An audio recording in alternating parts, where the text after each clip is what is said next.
Shabbat Shalom, amados irmãos. Queridos, porção de hoje, paraxá de hoje, porção número 9, Vayeshev, que significa e habitou e se estabeleceu.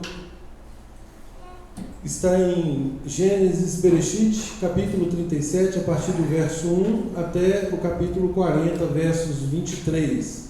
Eu vou ler os versos iniciais, fazer um breve resumo e aí nós partimos para o tema específico de hoje. Capítulo 37.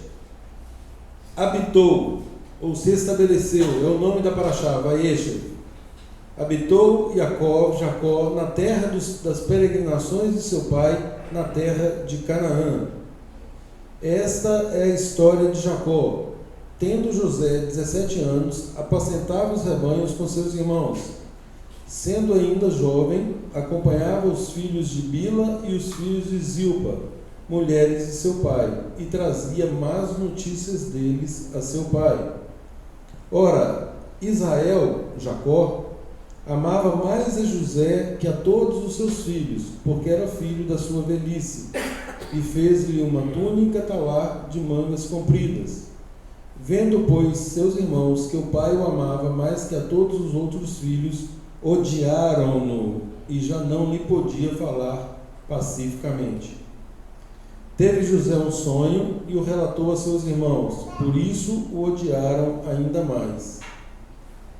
Pois lhes disse: rogo-vos, ouvi este sonho que tive. Atávamos feixes no campo, e eis que o meu feixe se levantou e ficou em pé, e os vossos feixes o rodeavam e se inclinavam perante o meu.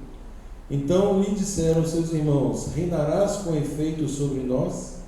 E sobre nós dominará realmente? E com isso, tanto mais o odiavam por causa dos seus sonhos e de suas palavras. Teve ainda outro sonho e o referiu a seus irmãos, dizendo: sonhei também que o sol, a lua e 11 estrelas se inclinavam perante mim. Contando-o a seu pai e a seus irmãos, repreendeu o pai e lhe disse: que sonho é esse que tiveste? Acaso viremos eu e tua mãe e teus irmãos a inclinar-nos perante ti em terra? Seus irmãos lhe tinham ciúmes. O pai, no entanto, considerava o caso consigo mesmo. Queridos, essa é a famosa história de Yosef, de José. Todos nós conhecemos bem essa história. No capítulo 37 relata tudo o que aconteceu até a venda de José ao Egito. No capítulo 38 nós temos aquele episódio de Yehudá, de Judá e Tamar, onde ele se envolve ali com uma suposta prostituta que na verdade era nora dele. E ao final dessa história nós percebemos que a nora praticava mais justiça com aquele ato do que o próprio sogro, uma vez que ele havia negligenciado o mandamento do Eterno no tocante à sucessão, dos filhos ali, da descendência dela. No capítulo 39 nós temos Yosef, José, na casa de Potifar, também uma história bem conhecida, onde ele é ali assediado diuturnamente por ela, ao ponto de, ao final, ela fazer uma armação para ele, onde as roupas dele acabam ficando nas mãos dela, e ela o culpa por um suposto assédio. No capítulo 40, José então é preso por conta desse assédio, desse suposto assédio, ele é preso e dois funcionários do rei que estavam ali, o copeiro-chefe e o padeiro-chefe, ambos têm sonhos e passam para que José os interprete. E aí o capítulo 41 já é da próxima porção da próxima semana, porção número 10. Queridos, eu gosto sempre de começar por Romanos 15, capítulo 4. Isso aí vai ser algo que os irmãos têm que decorar, é um verso que temos que decorar. Por quê? Porque é a máxima de todo e qualquer ensino. Romanos 15, verso 4 diz o quê? Tudo que outrora foi escrito, para o nosso ensino foi escrito, a fim de que, pela paciência e pela consolação das Escrituras, tenhamos esperança. Então nós olhamos para essas histórias, conforme estamos falando sempre, só que na sinagoga já é a terceira ou quarto ciclo de estudo das Parashot. Já estudamos essa versão pelo menos 3 ou 4 vezes, e a cada vez que estudamos, obviamente, o Eterno fala conosco de uma forma diferente. A história é a mesma, a instrução dele é a mesma, ele não muda. Todavia, cada vez tem um ponto que é interessante que ressaltemos. E aqui, nessa semana, enquanto estudava essa porção, o Eterno falou muito ao meu coração, porque na porção do ano passado nós enfatizamos o episódio aqui de Judá e Tamar. Está lá no YouTube, depois os irmãos assistam. E dessa vez o que me chamou a atenção foi logo nesses primeiros versos que eu li, principalmente quando comparamos, ou quando nós temos noção de que Yosef, José, ele tipifica Yeshua.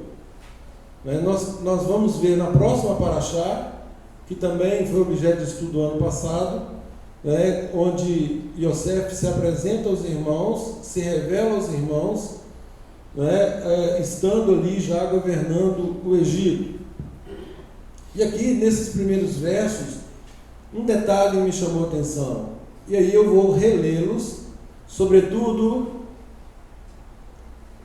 o verso 8, e eu gostaria que os irmãos acompanhassem com atenção, para que identificassem qual é o que o Eterno está nos dizendo por meio desse verso, que para mim falou sobremaneira, e é exatamente o que eu quero compartilhar com os irmãos hoje. Então, capítulo 37, deixa eu pegar aqui a versão hebraica. Eugênio, eu vou querer que você me ajude aí, tá? Prepara a sua. Alguns eu vou querer que você dê nessa versão.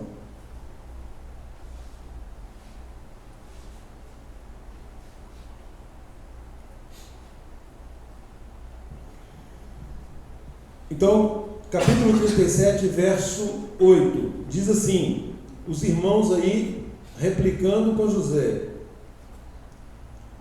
reinarás com efeito sobre nós, e sobre nós dominará realmente? E com isso, tanto mais o odiavam, por causa dos seus sonhos e de suas palavras. No verso 9, nós temos a confirmação do primeiro sonho. Ele sonha novamente, que na verdade é uma confirmação daquilo que ele já tinha exposto. E no verso 11, seus irmãos lhe tinham ciúmes. O pai, no entanto, considerava o caso consigo mesmo. O pai considerava o caso consigo mesmo. Era um sonho extremamente profético e sério. E aqui, Jacó, ele considerava esse sonho, obviamente porque conhecia a vontade de Adonai, e todas as profecias anunciadas de geração em geração. Então aqui causou um certo temor para que Jacó considerasse isso em seu coração.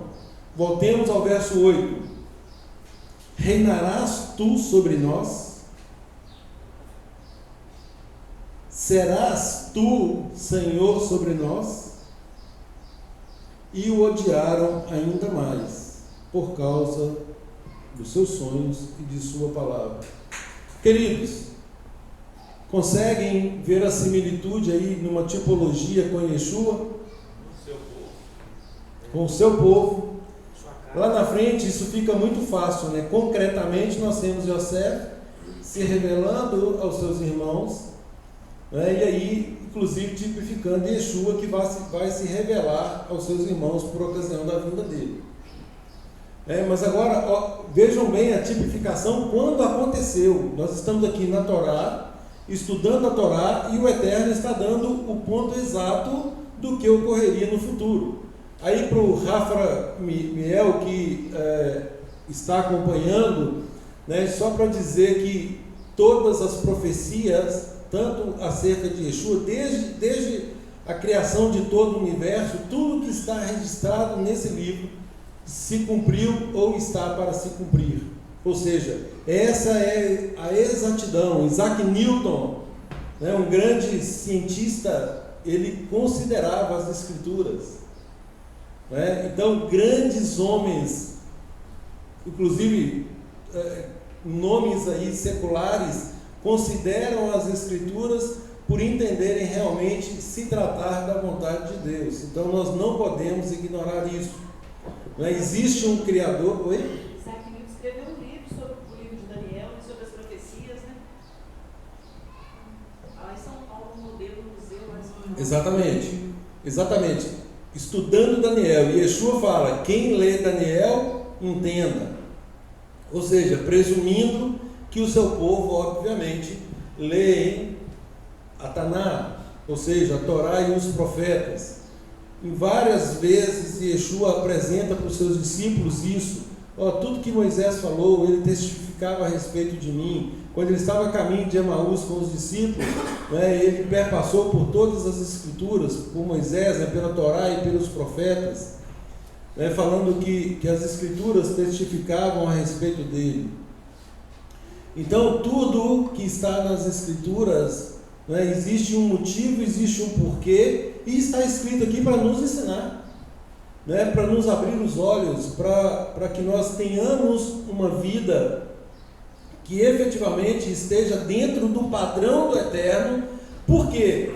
Porque é esse padrão que ele vai cobrar lá no final.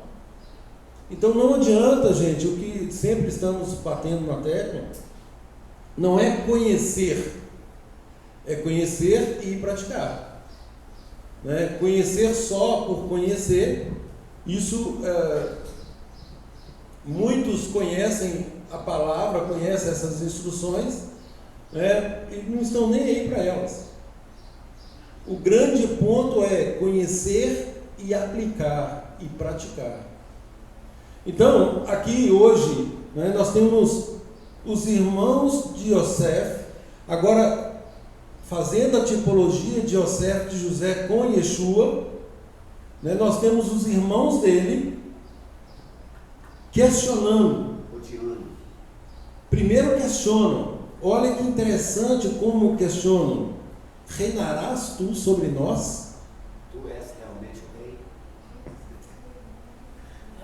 Serás tu Senhor sobre nós? E o odiaram ainda mais por causa disso. E a palavra fala o quê? Veio para que eram seus, e os seus o rejeitaram. Obviamente, nem todos o rejeitaram, né?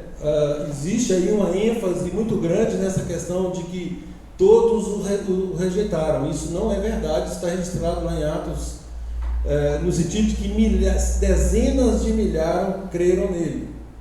Todavia, e obviamente, muitos não creram, né? Todos deveriam ter crido. Tudo isso aqui apontava para ele. A grande questão, gente, que eu quero enfatizar aqui hoje é: reinarás tu sobre nós? Serás tu Senhor sobre nós? Isso é que traz a grande implicação que a gente tem também enfatizado, exposição após exposição. Nós não gostamos, gente, a nossa natureza não gosta de um estabelecimento de um reino. A nossa natureza não gosta que tenhamos alguém sobre nós. Nós gememos com isso. Ela quer ser rei. A nossa natureza. É exatamente isso. Cada um de nós quer governar-se a si mesmo. Cada um de nós quer fazer a sua própria vontade. E aí agora nós temos alguém aqui tipificado, nós estamos na Torá, tipificando que ele reinaria sim sobre os irmãos, e que ele seria sim Senhor sobre os irmãos, porque ali era uma situação material de vida ou morte. né? E aí nós vamos ver na próxima porção que efetivamente ele foi nomeado abaixo do faraó, e ele foi o segundo no reino. Ou seja, todo o poder estava com ele. Qual é a semelhança com Yeshua? Total. Acima dele só o Pai, né? O Pai é maior do que eu. Então nós temos o Pai, o Todo-Poderoso, que lhe outorga poder. É interessante isso, nós temos que enfatizar. Yeshua diz: foi-me dado toda a autoridade. Foi-me dado. Ou seja, quem deu? O Pai. Ou seja, ele não tinha. Não é? E nós sabemos, Yeshua se anuncia a si próprio como Filho de Deus. E é isso que nós sabemos, é isso que nós pregamos, é isso que nós vivemos. E é isso que efetivamente nos dá o acesso ao Pai. Nós não podemos misturar as duas coisas. Yeshua, ele é Senhor enquanto autoridade sobre nós, porque ele conseguiu fazer a vontade do Pai, tal qual o Pai determinou, né? E ele veio para nos dar exemplo. Eugênio, João 13,15, leia por gentileza. Então ele veio para nos dar um modelo de como fazer, né? E nós devemos o quê? Seguir os passos dele. E aqui os irmãos, diga-se, as 12 tribos, a exceção de José que não está aqui, que obviamente quando ele se apresenta lá, exatamente na integração dessas tribos, né? Então aqui, quando os irmãos questionam se ele reinará, é exatamente o papel de Yeshua nesse reino que o Pai lhe confiou. Leia, por favor, Eugênio. Pois estabeleci o modelo para vocês, a fim de que, assim como eu lhes fiz, vocês também façam. Yeshua dizendo, João, Yohanan, capítulo 13, 15, 13 ou 13, 15? 13, 15. Capítulo 13, verso 15. Você está aberto aí, irmão? Leia, por favor. Porque lhes dei o exemplo para que façam como fiz. É exatamente isso, gente. Yeshua nos deu o exemplo para fazermos igual. Exatamente. A gente fala que ele é um modelo, fica parecendo que é algo construído. Não, ele está dizendo, leia de novo, Eugênio, por favor. Estabeleci o modelo para vocês, a fim de que, assim como eu lhes fiz, vocês também façam. Então pronto, ele estabeleceu um modelo para, assim como ele agiu, que nós também ajamos. Na versão do Evandro, deixei um exemplo, né, Evandro? Lê, por favor, de novo. Porque lhes dei o exemplo para que façam como fiz. Isso, um exemplo para que eu seja copiado. Posso ler até o 17? Pode. Porque eu vos dei exemplo para que, como eu vos fiz, façai vós também. Em verdade vos digo, não é o servo maior do que o seu Senhor, nem o enviado maior do que aquele que o enviou. Se sabeis estas coisas, bem-aventurados sois se as praticardes. Amém. Se as praticardes. Gente, mas claro que isso é impossível. Saber, muitos sabem. Agora, vocês serão felizes se vocês praticarem. Essa é a tônica, essa é a ênfase. É a prática, é a vida. É a vida. Abram, por favor, em Malaquias 3, verso 6.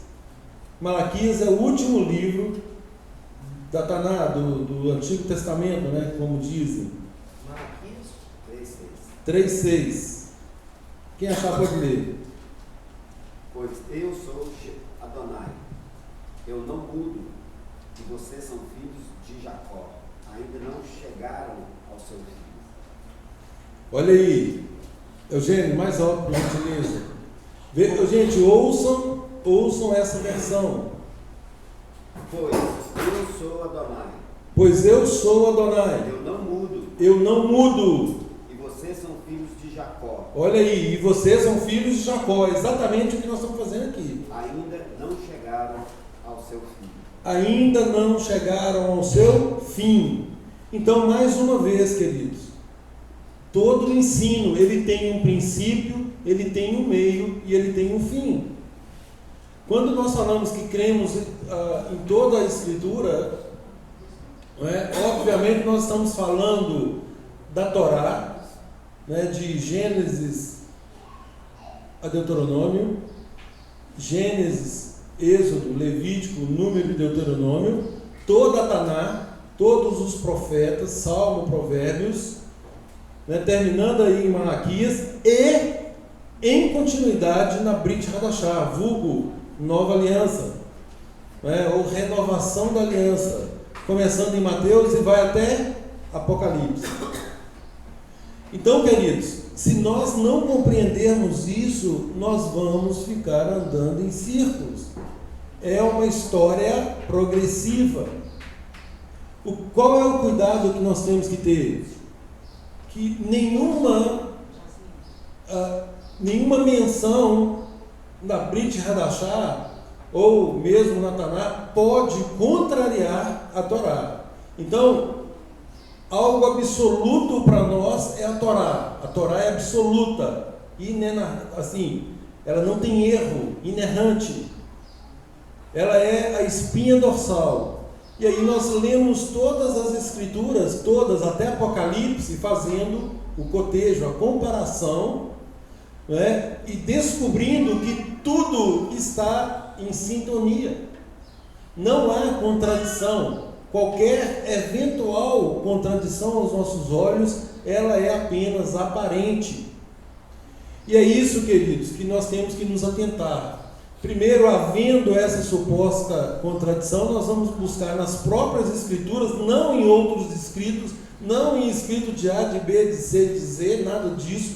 Nós vamos buscar nas próprias Escrituras a elucidação daquele texto supostamente contraditório. Esse é o primeiro ponto. Agora, tendo a Torá como eixo central, é muito fácil, e lendo o contexto daquele texto eventualmente paradoxal, nós conseguimos encaixar as coisas. E percebemos o quê? Que nada obstante algumas distorções semânticas, talvez aí sem nenhum dolo, sem nenhuma intenção, na hora de traduzir, mas que efetivamente não compromete a mensagem principal. Qual é a mensagem principal? A mensagem principal é que nós sejamos semelhantes ao Eterno. Essa é a mensagem principal. Nós somos criados com esse objetivo. E com a queda, obviamente, o Eterno teve que traçar esse plano de resgate para que efetivamente nós continuemos agora, nesse resgate, nos apresentemos também semelhantes a Ele. Sede santos, porque eu sou santo. Então, é uma caminhada, é um processo. Processo é uma sucessão de atos. Então, não é eu aceito o Yeshua e eu fico quieto, e Yeshua já fez tudo, eu não tenho que fazer mais nada. Onde que está isso na Bíblia? Onde que está isso nesse conjunto de livros? Isso não existe. O próprio Yeshua disse que ao vencedor, então tem algo a vencer. Tem algo aí que eu preciso fazer, eu tenho que me esforçar. E o próprio Yeshua disse que o reino de Deus é tomado por esforço, e só os que se esforçam se apoderam dele. Só os que se esforçam se apoderam dele. E Paulo, Rabino Shaul, deixa isso muito claro, gente. A nossa natureza é essa aqui, reinarás tu sobre nós. Eu tenho que prestar contas da minha vida. Reinarás tu sobre nós. Isso é a nossa carne não quer essa submissão. Se dependesse de nós estaríamos cada vez mais afundados no nosso pecado, exatamente porque nós queremos sempre fazer aquilo que nos agrada. né? E a oração que o próprio Yeshua nos ensina, considerando ser da vontade do Pai, é exatamente isso, que seja feita a vontade do Pai. Né? Yosef aqui tem um sonho muito claro, profético, apontando para o futuro, e hoje nós já conhecemos esse futuro. Analisando só a história, nós temos uma história, de que, e ela se cumpre logo ali na frente. Né? Olhando para a história, nós temos a fome que assola a região, a obrigatoriedade deles se dirigirem ao Egito, e ali eles terem suprimento material, onde Yosef efetivamente se revela a eles, né, como aquele que foi poupado por Deus para aquele momento.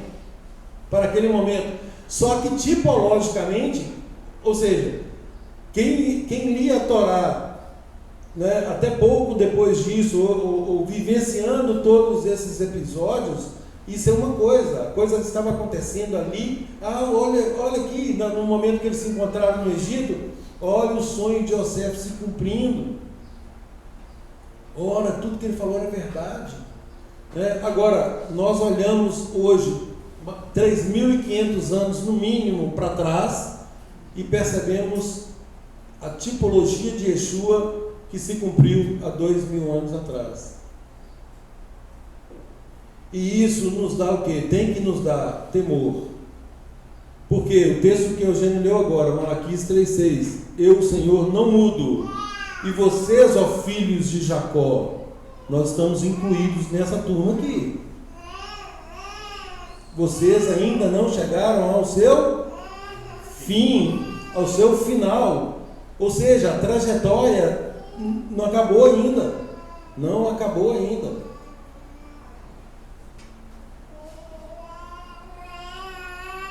E Amós esclarece bem isso aí, né? Lá no 2:6. Inclusive, já está lá, né, Vando? Pode ler, Vando.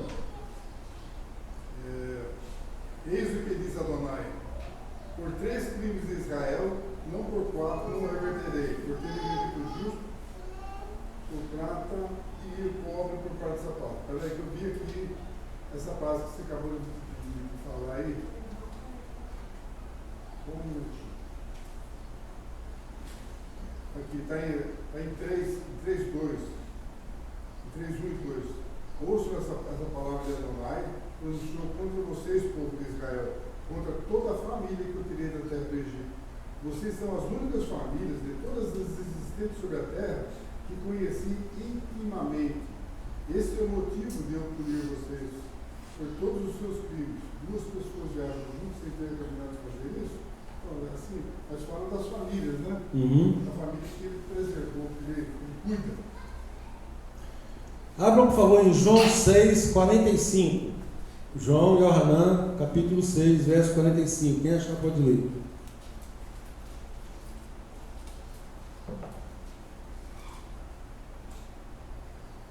Está escrito nos profetas. Está escrito nos profetas. O quê? Todos eles serão ensinados por Adonai. Todos serão ensinados por Adonai. Todo aquele que ouve o Pai e aprende, vem a mim. Olha aí, gente. Olha a continuidade. Não é uma história estagnada. É algo para ouvir, atentar e praticar. Todo aquele que ouve o Pai, vem a mim. Yeshua dizendo. Prossiga. Não é que alguém tenha visto o Pai, exceto aquele que vem de Elohim. Esse viu o Pai. Digo-lhes com toda certeza: quem crê tem vida eterna. Pronto, Yeshua se colocando agora como um representante do Pai, né, e dizendo que todos serão ensinados pelo Pai. Por meio de quem? Agora, por meio dele. Todos que creem no Pai vão até Ele. Gente, eu sou o caminho, eu sou a verdade, eu sou a vida, ninguém vem ao Pai a não ser por mim. Isso é uma senha, falando aí nos moldes atuais. Não há Não há outro caminho. Por isso nós temos que tomar cuidado até nas nossas orações. Tudo tem que ser feito em nome de Yeshua. Nós não temos autorização para nos achegarmos ao Pai por nós mesmos. Para quem gosta muito da palavra mérito, né? Todos os méritos são de Yeshua. Então toda oração ela tem que ser dirigida ao Pai em nome de Yeshua. Nós não podemos fazer uma oração sem finalizar essa oração reconhecendo que nós estamos ali pelo sumo sacerdócio de Yeshua. Porque se nós fizermos isso por nós mesmos, nós corremos um sério risco. Aquele que entrava no Santo dos Santos, tentasse entrar no Santo dos Santos, né? Ele era o quê? Morto, eliminado. Né? Só o sumo sacerdote tem essa autorização. Yeshua nos dá esse livre acesso por meio do sacerdócio dele. Então hoje nós devemos orar ao Pai, né? Yeshua nos ensina a orar em nome dele. Por isso sempre terminamos a oração, né, como sendo em nome de Yeshua. Esse texto de João 6 começa falando, está escrito nos profetas. Qual profeta? Abram, por favor, Isaías 54:13.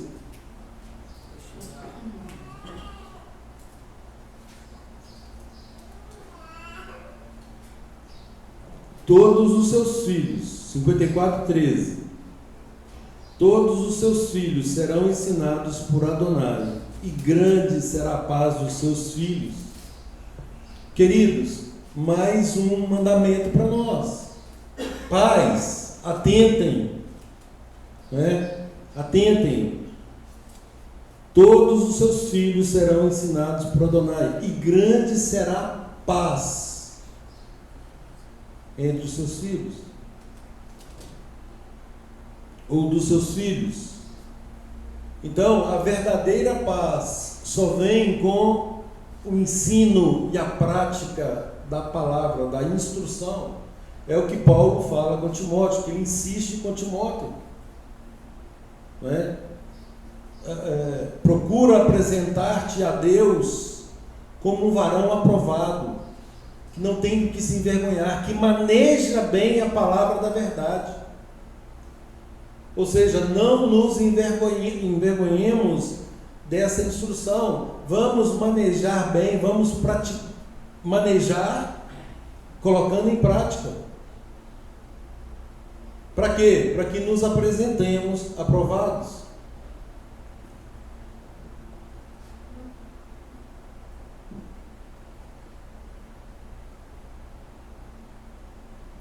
Mateus 28, 19 e 20. Um mandamento que Yeshua nos deixa. Portanto, vão e façam discípulos. O mandamento é: vão e façam discípulos. O que é um discípulo? Aprendiz, seguidor. Isso. Façam discípulos de todas as nações, batizando-os em meu nome e ensinando-os a obedecer a todas as coisas que lhes ordenei. E saibam que eu estarei com vocês todos os dias até o final de tudo. Até o final. E aí, gente, pregou-se muito, né, de que nós temos que sair pregando a torta e a direito. Não existe isso na Bíblia. Não existe essa ordem de pregar a torta e a direito. A ordem é: vão e façam discípulos. Fazer discípulo é ensinar a guardar, a obedecer tudo que é ensinado. Esse é o mandamento. Esse é o mandamento. E Yeshua, quando fala isso aqui, gente, todos, dentre aqueles dos filhos de Jacó, pertencentes aí ao nosso povo, estavam os que criam nele, obviamente. Eram discípulos que criam nele e reconheceram nele. Nesse momento, Pedro já havia falado que ele era o Mashiach, ele era o enviado de Deus. E aí Yeshua, em momento nenhum, Yeshua fala assim: não, Pedro, você está equivocado, eu não sou o filho de Deus. Não, pelo contrário, ele fala: não foi carne e sangue que te revelou isso. Ou seja, confirmando que de fato ele era o enviado, aquele que o nosso povo, com muita avidez, com muito desejo, aguarda, ou aguardava, e os nossos irmãos ortodoxos ainda aguardam. Eles têm, quando estamos estudando essas porções, essa porção, sobretudo, tem tanto comentário de que o Mashiach será assim, que o Mashiach será assado. Tudo já se cumpriu em Yeshua. Agora, qual que foi a dificuldade então do nosso povo não crer? Yeshua mesmo declara que a luz, que era ele, veio ao mundo, mas os homens amaram mais as trevas do que a luz. Qual é o problema de nos submetermos a Yeshua enquanto Senhor, enquanto Kyrios, enquanto autoridade? Se ele vem e fala assim: toda autoridade me foi dada, ele tem autoridade. Nicodemos reconhece essa autoridade em Yeshua. Senhor, sei que tu és mestre, rabi, sei que tu és mestre, vindo da parte de Deus. Ninguém pode fazer o que o Senhor faz aí se Deus não estiver com ele. Vários reconheceram isso na vida de Yeshua. Vários reconheceram. Agora, a questão é: eu reconheço que ele é o Filho de Deus, eu reconheço que só por meio dele eu sou justificado, não há justificação fora dele, eu aceito o sacrifício dele, mas eu não quero andar com ele. E aí em 1 João fala: aquele que diz que permanece nele, esse deve andar assim como ele andou. Eu vos dei o exemplo, eu estabeleci um modelo para que seja seguido. Óbvio.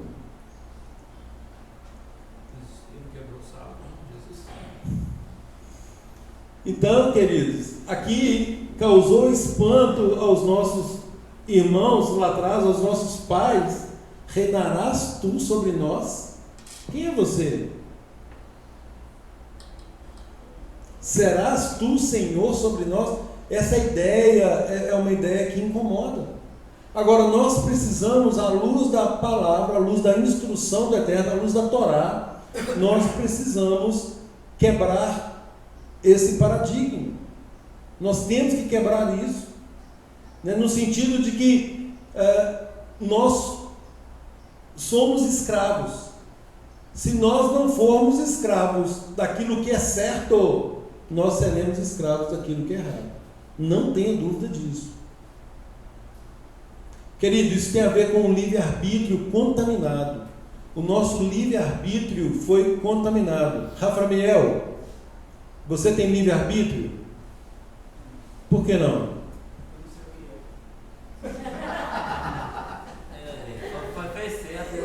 Livre-arbítrio é o poder de escolher aí. Você pode escolher fazer uma coisa ou outra.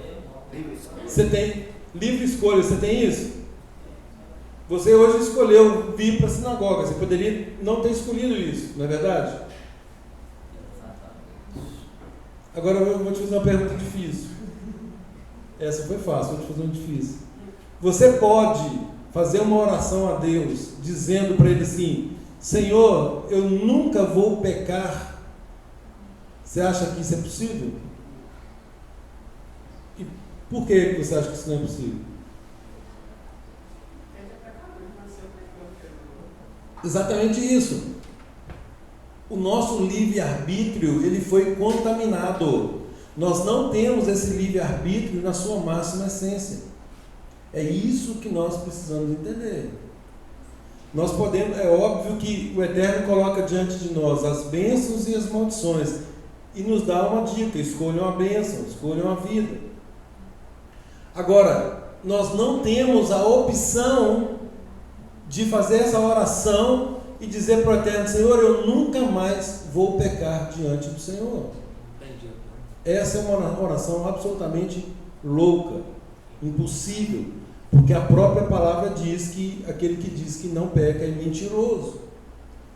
Lá em Josué fala que não há quem não peque.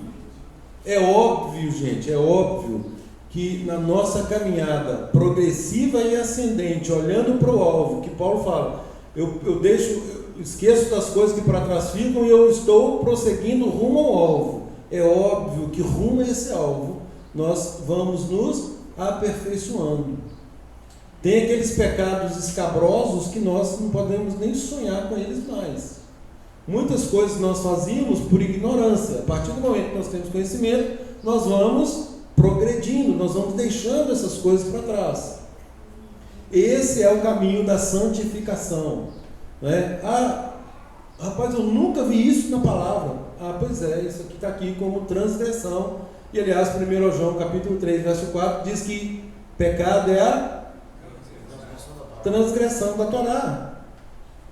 Para quem diz que não há lei, se não há lei, não há pecado. Nós não estamos mais debaixo da lei e tal, mas peraí, então tá tudo certo, pode fazer o que você quiser, pode fazer o que quiser. Não, e aí começa, não, mas isso não. Mas quem mandou, quem revogou esse mandamento que você diz que já não se aplica mais? Então começa a fazer uma escolha seletiva. Eu escolho o que obedecer. E não é assim que funciona. A palavra do Eterno, ela é una, indivisível, absoluta. E o pior de tudo ainda, a culpa cai em Yeshua. Exatamente. Yeshua liberou isso aí. Pois é, não sei de onde que tiram isso, né? Mas falam que isso é a liberação dele. Falam que ele liberou. Só que quem fala que ele liberou, não lê Mateus 5,17. Porque Yeshua, logo no início do famoso Sermão do Monte, ele começa dizendo: não penseis que eu vim revogar, abolir, abrogar a lei ou os profetas, a Torá ou os profetas. Eu não vim para revogar, eu vim para cumprir. E esse cumprir aí no sentido de ampliar, no sentido de tornar pleno, de esclarecer. Ele veio como mestre para nos ensinar a fazer a vontade do Pai. Por quê? Porque efetivamente foi o único que conseguiu agradar o Pai. Reinarás tu sobre nós? Então, queridos, essa natureza demonstrada por nossos pais, no sentido de questionar a autoridade, nós temos que nos despir dela. Nós temos que, por isso que Yeshua fala, se alguém quer vir após mim, o quê? Negue-se a si mesmo. A parte mais difícil é essa aí, é negar-se a si mesmo. Por quê? Porque nós somos fortes. E aí o paradoxo de Paulo, que Paulo fala, quando sou fraco é que sou forte. Porque quando eu sou fraco, a minha vontade está comprometida ali. Então eu só consigo compreender e praticar aquilo que o Eterno me manda fazer, por meio de Yeshua, é quando a minha carne está fraca. Porque se a minha carne estiver forte, eu vou resistir, eu vou lutar e eu não vou querer obedecer. Queridos, essa é a nossa natureza. Não nos iludamos. Não nos iludamos. Então o que aconteceu com eles aqui, reinarás tu sobre nós? Isso está nos nossos dias. Yeshua veio, Yeshua fez o sacrifício, Yeshua deu a ordem de fazer discípulos, mas essa ordem não é obedecida até hoje. Porque o nosso papel é esse, é de fazer discípulos, não é de pregar, gente. Esse negócio de pregar para todo mundo, isso é coisa do cristianismo. o que é feito de forma ampla e generalizada. É óbvio que tem que pregar. Agora, é pregar no contexto correto. Pregar no contexto de fazer discípulo.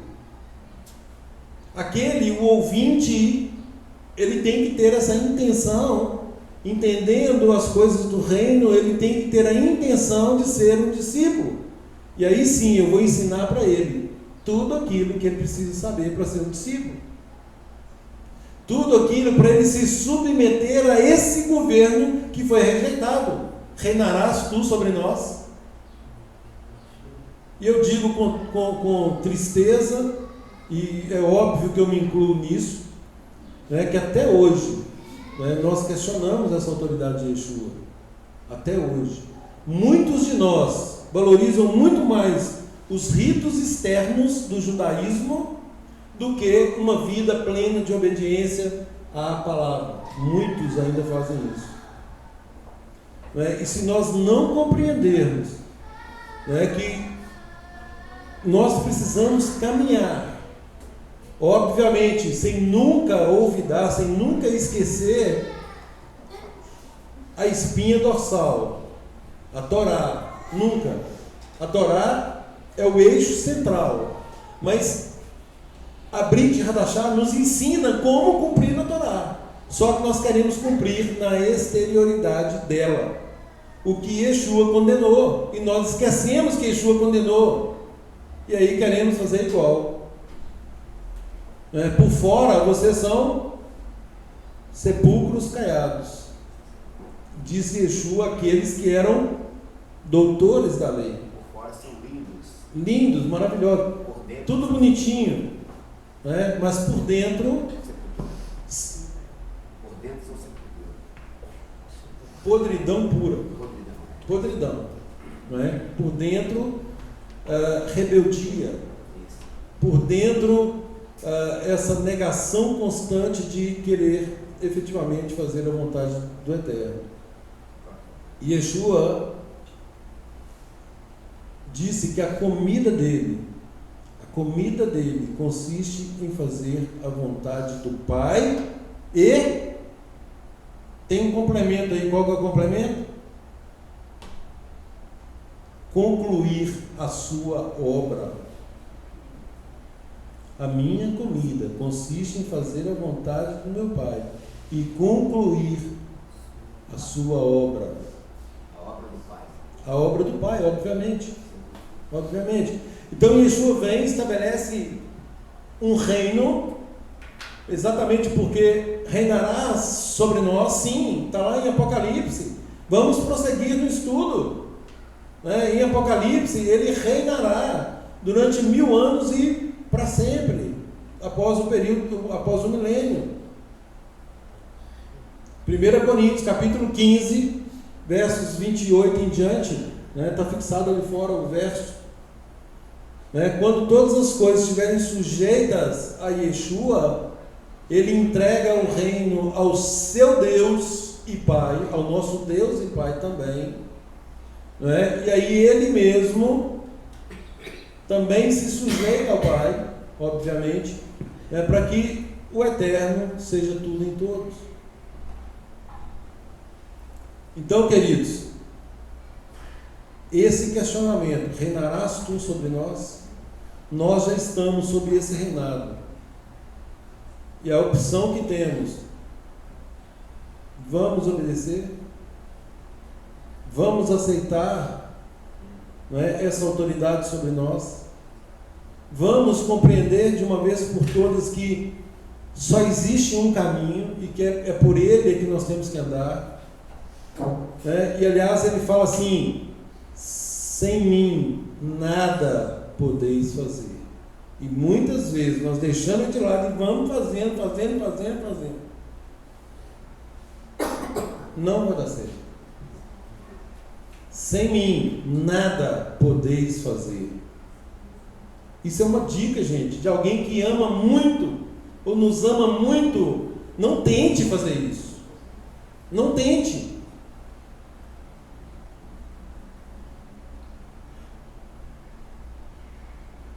Então, ele estabelece o reino do Pai. ele estabelece, ele resgata a obediência à vontade do Pai.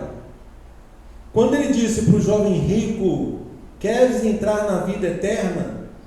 Claro que a resposta foi positiva. Sim, eu quero. O que eu tenho que fazer? Quem não quer? O que ele respondeu? Guarda os meus mandamentos. Ok, guarda os mandamentos. Então vamos lá. Qual é, Senhor? Não matarás, não adulterarás, não furtarás, não dirás falso testemunho. Agora vai, vende tudo que tem e seja o meu seguidor. Pronto. Ok, vai, vende tudo que tem, dá aos pobres. Esse é um requisito, porque na verdade ele estava preso às riquezas. Agora tem o segundo requisito, que é Ser discípulo dele. isso, ser seguidor dele. Vem e me segue. Ser seguidor dele. E o tempo inteiro Yeshua nos conta parábolas e mais exemplos de abandonar tudo e ser seguidor dele. Ser seguidor dele, gente, andar como ele andou, em plena obediência e dependência do Pai. E aqui nós temos esse episódio de relutância em aceitar alguém sobre eles. Tem o episódio dos ciúmes, que afinal de contas tem alguém que é superior. Então nós temos que tomar cuidado com esses sentimentos e lembrarmos sempre: se alguém quer vir após mim, negue-se a si mesmo. Negue-se a si mesmo. Esse é o primeiro requisito. Sem esse, não tem como passar para o próximo passo. E nós temos que tomar muito cuidado, mais uma vez, porque nós somos especialistas em nos afirmarmos e não em negarmos a nós mesmos. Que o Eterno tenha misericórdia de nós, que o Eterno efetivamente imprima no nosso coração esse desejo de ser igual ao Filho dele, que é modelo para nós, que nós possamos compreender que nós estamos numa caminhada, nós não estamos estagnados no tempo. Tudo que outrora foi escrito para o nosso ensino foi escrito, então existe um objetivo nesses escritos, que é nos aperfeiçoar, que é nos apresentar aprovados ao final. E Yeshua, ao final, lá em Mateus 7, a partir do verso 21, diz: nem todo o que me diz Senhor, Senhor, herdará o reino de Deus. Então não adianta também: Senhor, Senhor, em seu nome nós fizemos isso, fizemos aquilo. Nós profetizamos, nós curamos, nós expulsamos demônios.